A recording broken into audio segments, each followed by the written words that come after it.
ওম নমো ভগবতে বাসুদেবায় নমঃ। আজকের আলোচনা মহাভারতের আদি পর্ব থেকে। অতি পূর্বকালে ভগবান বাদরায়ণী জননী সত্যবতীর অনুমতিক্রমে এবং ধর্মাত্মা ভীষ্মদেবের নিয়োগানুসারে বিচিত্র বীর্যের ক্ষেত্রে অগ্নিত্রয় প্রতিম অতি বীর্যবান 3 সন্তান উৎপাদন করেন।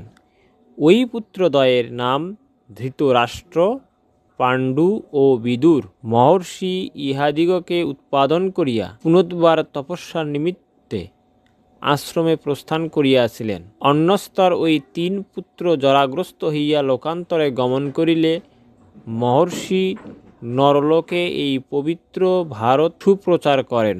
পরে ব্যাসদেব সর্পসত্রকালে রাজা জনমেজয় ও অন্যান্য ব্রাহ্মণগণ কর্তৃক প্রার্থিত হইয়া সশিষ্য বৈশ্য সম্পায়নকে ভারত কহিতে অনুমতি করেন। বৈশম্পায়ন আহ্নিক কর্ম সমাধানাস্তে সেই মহতী সভায় উপবেশন করিয়া ভারত কীর্তন করিতে লাগিলেন। কুরুবংশীয় দিগের ইতিবৃত্ত, গান্ধারীর ধর্মশীলতা, বিদুরের বুদ্ধি, কুন্তীর ধৈর্য, বাসুদেবের মাহাত্ম্য, পাণ্ডবদিগের সরলতা, ধাতরাষ্ট্রদিগের দুর্বৃত্ততা, স্বগ্রস্থে দ্বৈপায়ন, এই সকল অবিকল বর্ণনা করিয়া গিয়াছেন। ভারত সংহিতা প্রথমত 24 সহস্র শ্লোকে বিরচিত হয়।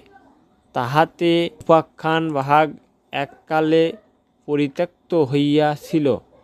পরিশেষে মহর্ষি সাদৃশত শ্লোকময়ী অনুক্রমণী কায় ভারতীয় নিখিল বৃত্তান্তের সার সংকলন করিলেন। বেদব্যাস এই মহাভারত প্রস্তুত করিয়াই সর্বাগ্রে স্বীয় পুত্র শুকদেবকে অধ্যয়ন করান। পরে অনুরূপ শিষ্যমণ্ডলীতেও তাহা বিতরণ করেন। অনস্তর 6 লক্ষ শ্লোকাত্মক অন্য এক ভারত সংহিতা রচনা করিয়াছিলেন। ওই 6 লক্ষের মধ্যে 63 লক্ষ দেবলোকে, পিতৃলোকে 15, গন্ধর্বলোকে 14 এবং নরলোকে 100 সহস্র শ্লোক অদ্যাপি বর্তমান আছে। নারদ দেবলোকে মহাভারত সুপ্রচার করেন। অসিদেবল পিতৃলোকে ও শুকদেব গন্ধর্ব, যক্ষ ও রাক্ষস দিগকে শ্রবণ করান এবং ব্যাসদেবের শিষ্য বৈশম্পায়ন মনুষ্যলোকে ভারত কীর্তন করেন। হে ঋষিগণ, এক্ষণে আমি আপনাদিগের সম্মুখে তাহাই কহিব। বক্ষমান মহাভারতের দুর্যোধন ত্রোধময় মহাবৃক্ষ কর্ণ তাহার স্কন্ধ, শকুনি শাখাস্বরূপ, দুঃশাসন ফল ও পুষ্প, মনস্বী রাজা ধৃতরাষ্ট্র তাহার মূল, যুধিষ্ঠির ধর্মময় মহাবৃক্ষ, অর্জুন স্কন্ধ, ভীমসেন তাহার শাখা, মাদ্রীসূত নকুল সহদেব তাহার পুষ্প ও ফল এবং কৃষ্ণ ব্রহ্ম ও ব্রাহ্মণগণ তাহার মূল। রাজা পাণ্ডু বুদ্ধি ও বিক্রম প্রভাবে নানা দেশ অধিকার করিয়া অবশেষে বনবাসী ঋষিদিগের সহিত অরণ্যে মৃগয়ারস পরবশ হইয়া কাল যাপন করিতে লাগিলেন। একদা মৃগয়াকালে সম্ভোগাসক্ত একটি মৃগকে লক্ষ্য করিয়া স্বরক্ষেপ করিলে ওই মৃগ মৃত্যুকালে তাহাকে এইরূপে অভিসম্পাদ দিল: মহারাজ, আপনি সম্ভোগ সময়ে যেমন আমার প্রাণ সংহার করিলেন, তাদৃশ্য আপনিও অতঃপর সম্ভোগ সুখ অনুভব করিতে পারিবেন না। তাহা হইলে নিশ্চয় মৃত্যু মুখে নিপতিত হইবেন। সুতরাং তদবধি অনপত্যতা নিবন্ধন।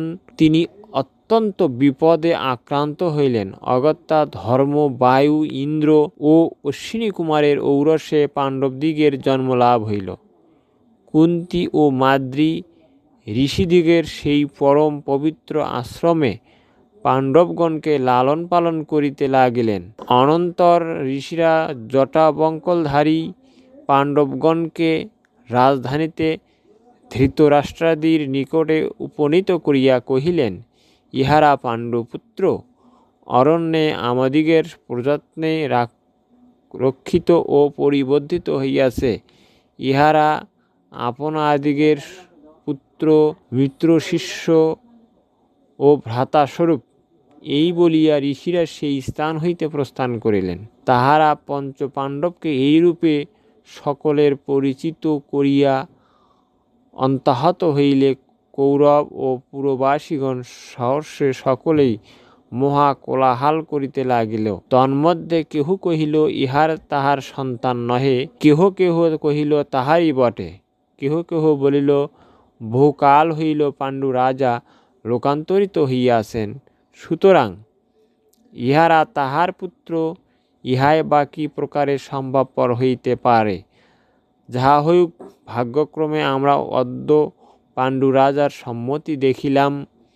এইরূপ কথায় সকল স্থানে লোকের মুখ হইতে নির্গত হইতে লাগিল। ওই কোলাহল নিবৃত্ত হইলে আকাশবাণী হইল, পুষ্পবর্ষণ সহকারে সুগন্ধ সমীরণ সঞ্চরণ করিতে লাগিল। ফলত পাণ্ডুপুত্রদিগের নগর প্রবেশকালে এই সকল শুভ লক্ষণ স্পষ্টই লক্ষিত হয়। পুরবাসীগণ এই সকল অদ্ভুত ব্যাপার দেখিয়া অতিশয় হর্ষ প্রকাশ করিতে লাগিল। অনন্তর পাণ্ডবেরা নিখিল বেদ ও বিবিধ শাস্ত্র অধ্যয়ন করিত পূজিত ও প্রশংসিত হইয়া অকুত ভয়ে তথায় বাস করিতে লাগিলেন। যুধিষ্ঠিরের বিশুদ্ধ আচার ও ব্যবহারে, ভীমসেনের ধৈর্যে, অর্জুনের বিক্রমে, কুন্তীর গুরু শুদ্ধাশ্রয়, নকুল ও সহদেবের বিনয় ও শৌর্যগুণে প্রকৃতিরা অতি প্রীত ও প্রসন্ন হইয়াছিল। অনন্তর অর্জুন সমাগত ভূপাল সম্মুখে অতি অদ্ভুত ব্যাপার সমাধান করিয়া স্বয়ংবরা কন্যা দ্রৌপদীকে আনয়ন করিলেন। তদবধি অর্জুন সকল ধনুধারীদিগের মধ্যে পূজ্য হইলেন এবং সমরাঙ্গনে অবতীর্ণ হইলে প্রচণ্ড দিবাকরের ন্যায় নিতান্ত দুর্নিরীক্ষ হইতেন। কেহই তাহার দুর্বিষহ বীর্য সহ্য করিতে পারিত না। মহাবীর অর্জুন নিজ ভুজ বলে সমস্ত ভূপতিদিগকে পরাজয় করিয়া যুধিষ্ঠিরের রাজসূয় যজ্ঞের অনুষ্ঠান করেন। অনন্তর যুধিষ্ঠির বাসুদেবের সৎপরামর্শে ভীমসেন ও অর্জুনের বাহুবলে দুর্দান্ত জরাসন্ধ ও পরাক্রান্ত শিশুপালের বধ সাধন করিয়া দীনদুঃখীদিগকে অন্নদান ও যজ্ঞাস্তে ব্রাহ্মণগণকে দক্ষিণা দান করিয়া নিরাপদে রাজসূয় মহাযজ্ঞ সমাপন করিলেন। দেশ দেশান্তর হইতে পাণ্ডবদিগের নিকট মণি, কাঞ্চন, গো, হস্তি, অশ্ব, বিচিত্র বসন, কম্বল, প্রাবার, আবরণ ও আস্তরণ রাশি রাশি এই সকল উপঢৌকন আসিতে লাগিল। তখন পাণ্ডবদিগের অপেক্ষাকৃত উন্নতি ও সম্পত্তি দেখিয়া দুর্মতি দুর্যোধনের মনোমধ্যে অত্যন্ত ঈর্ষা জন্মিল। বিশেষত ময়দানব নির্মিত পরমাশ্চর্য সভা দেখিয়া তিনি যথোচিত পরিতাপ পাইলেন। সভা প্রবেশকালে জলে স্থল ও স্থলে জলভ্রম হইলে, বিশেষত ময়দানব নির্মিত পরমাশ্চর্য সভা দেখিয়া তিনি যথোচিত পরিতাপ পাইলেন। সভা প্রবেশকালে জলে স্থল ও স্থলে জলভ্রম হইলে বাসুদেবের সম্মুখে দুর্যোধন নিতান্ত নীচের ন্যায় ভীম কর্তৃক উপহসিত ও অপমানিত হওয়াতে অশেষ ভোগ সুখ সম্পন্ন হইলেও দিন দিন বিবর্ণ ক্লেশ ও শ্রীভস্ম হইতে লাগিলেন। পুত্রবৎসল ধৃতরাষ্ট্র দুর্যোধনের অভিমত অবগত হইয়া তাহার মনোদুঃখ দূর করিবার নিমিত্ত দ্রুতক্রীড়ার অনুজ্ঞা দিলেন। ইহা শুনিয়া শ্রীকৃষ্ণের অন্তঃকরণে ক্রোধের সঞ্চার হইল। তাহাতে তিনি অত্যন্ত অসন্তুষ্ট হইলেও বিবাদের অনুমোদন করিয়া দ্রুত প্রভৃতি দুর্নীতির উপেক্ষা করিলেন। তাহা নিবারণ করিবার কোনো উপায় অবধারণ করিলেন না। সুতরাং বিদুর, ভীষ্ম, দ্রোণ ও কৃপাচার্যের অনভিমতে ক্ষত্রিয় বংশ ধ্বংস হইল। মহারাজ ধৃতরাষ্ট্র পাণ্ডবদিগের বিজয় বার্তা শ্রবণ ও দুর্যোধন কর্ণ ও শকুনির অভিমত বিষয় স্মরণ করিয়া সঞ্জয়কে কহিলেন, হে সঞ্জয়, আমি তোমাকে সমুদয় কহিতেছি, শ্রবণ কর। কিন্তু আমার কথা শুনিয়া সহসা অসূয়া পরবশ হইও না।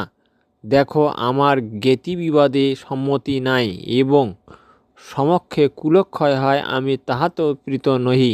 আমার পুত্র ও পাণ্ডুর পুত্র বলিয়া অদ্যাবধি উভয় পক্ষে কোনরূপ বিভিন্ন ভাব প্রদর্শন করি নাই।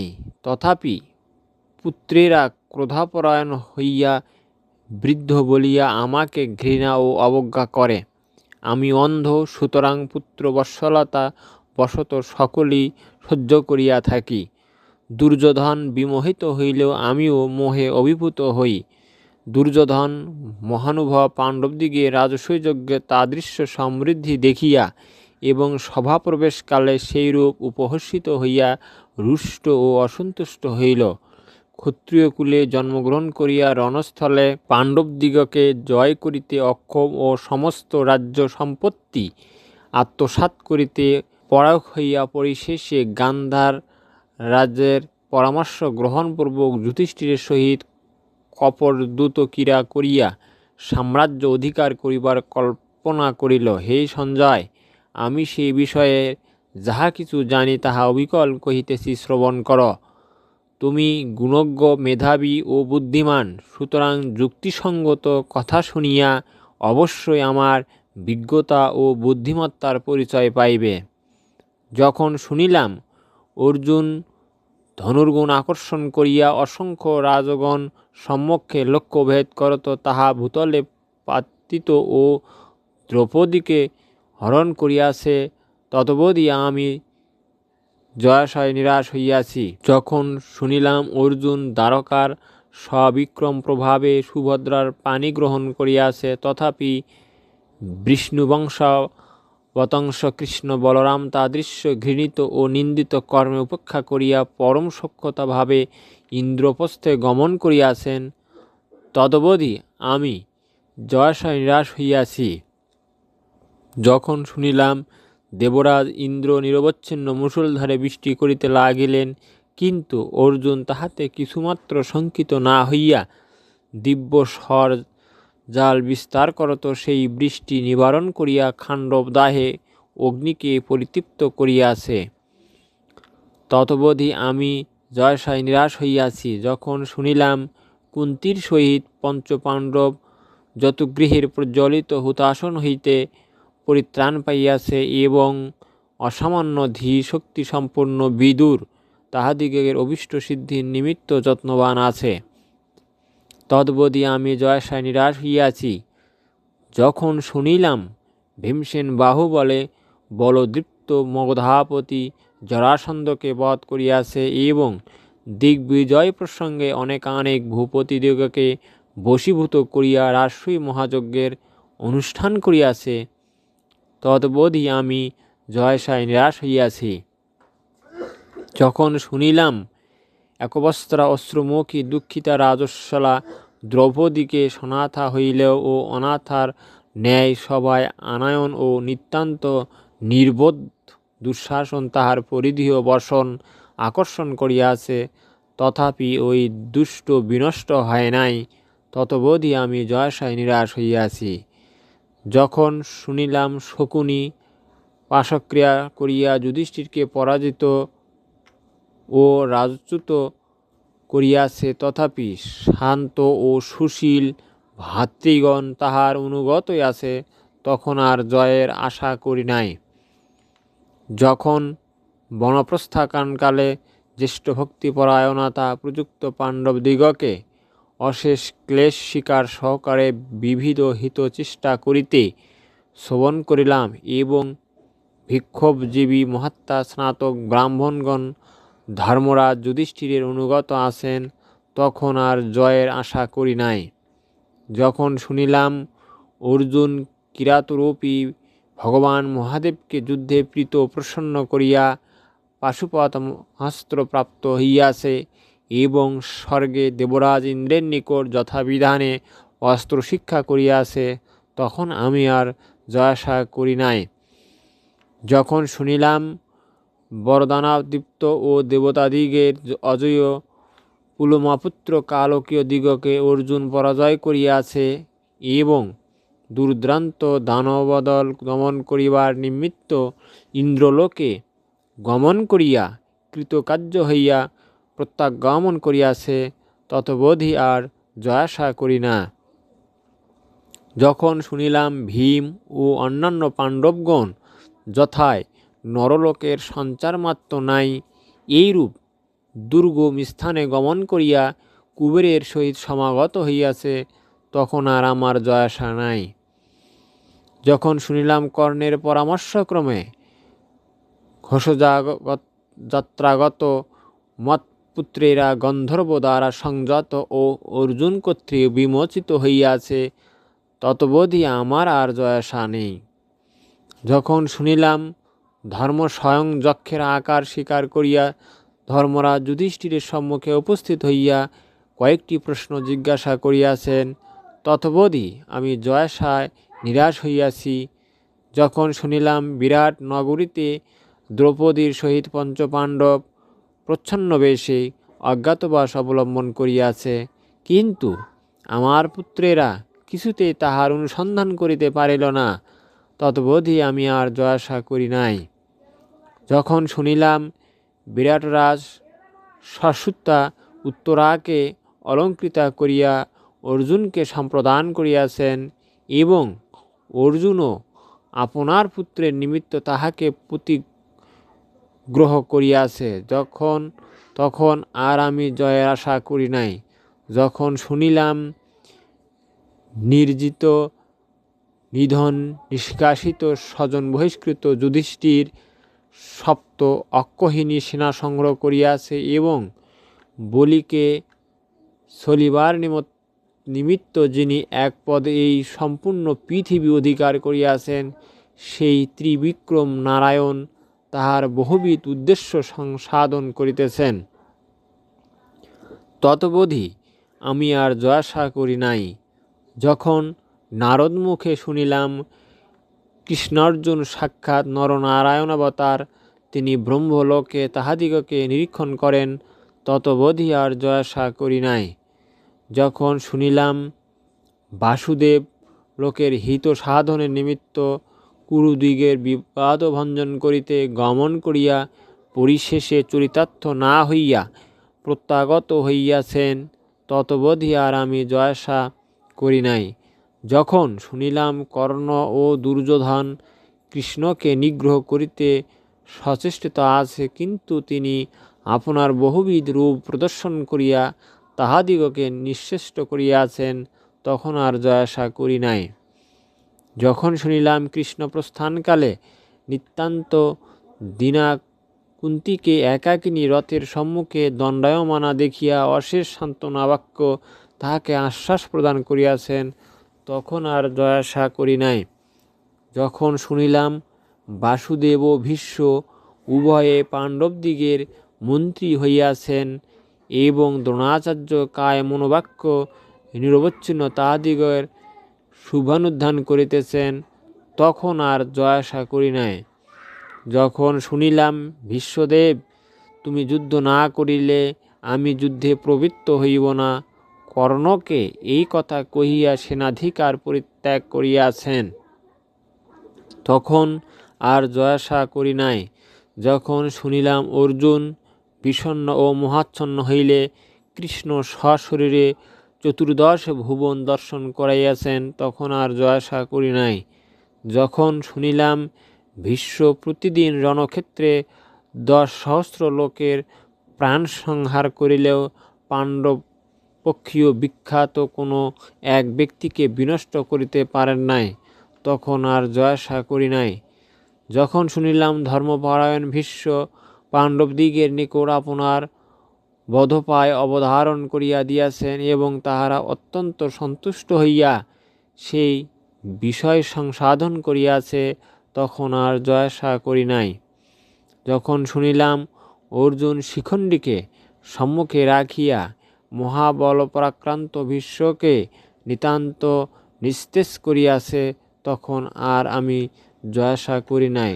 যখন শুনিলাম ভীষ্ম দেব মৎপক্ষী অসংখ্য লোককে বিনষ্ট ও অল্পাবিশিষ্ট করত শত্রুপক্ষ দিকে সুতীক্ষ্ণ স্বরজালে বিদ্ধ কলেবর হইয়া সরসজ্জায় শায়িত হইয়াছেন, তখন আর জয়াশা করি নাই। যখন শুনিলাম ভীষ্ম সরসজ্জায় শয়ান হইয়া পিপাসা শান্তির নিমিত্ত পানীয় আনয়নার্থ অনুজ্ঞা করিলে অর্জুন ভূমিভেদ করিয়া তাহাকে পরিতৃপ্ত করিয়াছে, তখন আর জয়াশা করি নাই। যখন শুনিলাম বায়ু, ইন্দ্র, সূর্য ইহারা পাণ্ডবদিগের অনুকূল আছেন এবং দুরন্ত হিংস্র জন্তুগণ যাত্রাকালে আমাদিগকে নানা প্রকারে বিভীষিকা প্রদর্শন করিয়া থাকে, তখন আর আমি জয়াশা করি নাই। যখন শুনিলাম বিচিত্র বীর্য দ্রোণাচার্য যুদ্ধে নানাবিধ অস্ত্র প্রয়োগ নৈপুণ্য প্রদর্শন করিয়া পাণ্ডবদিগের মধ্যে প্রধান এক ব্যক্তিকেও বিনষ্ট করিতে পারেন নাই, তখন আমি আর জয়াশা করি নাই। যখন শুনিলাম মহারথ সংসপ্তগণ যাহারা অর্জুন বিনাশের নিমিত্ত ব্যবস্থিত হইয়াছিল তাহারা তৎকর্তৃক নিহত হইয়াছে, তখন আর আমি জয়াশা করি নাই। যখন শুনিলাম দ্রোণাচার্য অস্ত্র গ্রহণ করিয়া যাহা সতত সাবধানে সংরক্ষণ করিতেছেন সেই দুর্ভেদ্য বাহুভেদ করত তন্মধ্যে অভিমন্যু অসহায় হইয়া সহসা প্রবেশ করিয়াছে, তখন আর জয়াশা করি নাই। যখন শুনিলাম সপ্তরথী অর্জুন বিনাশে অসমর্থ হইয়া অল্প বয়স্ক বালক অভিমন্যুকে বধ করত পরম সন্তোষ লাভ করিয়াছে, তখন আর জয়াশা করি নাই। যখন শুনিলাম অভিমন্যুকে বিনষ্ট করিয়া ধাত্রীরাষ্ট্ররা অতিশয় রুষ্ট ও সন্তুষ্ট হইলে অর্জুন রোষভরে সিন্ধুরাজ জয়দ্রথকে বিনাশ করিতে দৃঢ় প্রতিজ্ঞা করিয়াছে, তখন আর জয়াশা করি নাই। যখন শুনিলাম অর্জুন শত্রু সমক্ষে জয়দ্রথকে বধ করিয়া অনায়াসে প্রতিজ্ঞাপাশ হইতে বিমুক্ত হইয়াছে, তখন আর জয়াশা করি নাই। যখন শুনিলাম অর্জুনের অশ্বচতুষ্টয়ে একান্ত ক্লান্ত হইলে বাসুদেব বন্ধন উন্মোচন করত তাহাদিগকে জল পান করাইয়া পুনর্বার রথে যোজনা করেন, তখন আর জয়াশা করি নাই। যখন শুনিলাম কর্ণ ধনুর অগ্রভাগ দ্বারা ভীমসেনকে আকর্ষণ করিয়া যথোচিত তিরস্কার করিয়াছেন ও সে অশেষ ক্লেশ স্বীকার করিয়া ভাগ্য বলে আপনার প্রাণ রক্ষা করিয়াছে, তখন আর জয়াশা করি নাই।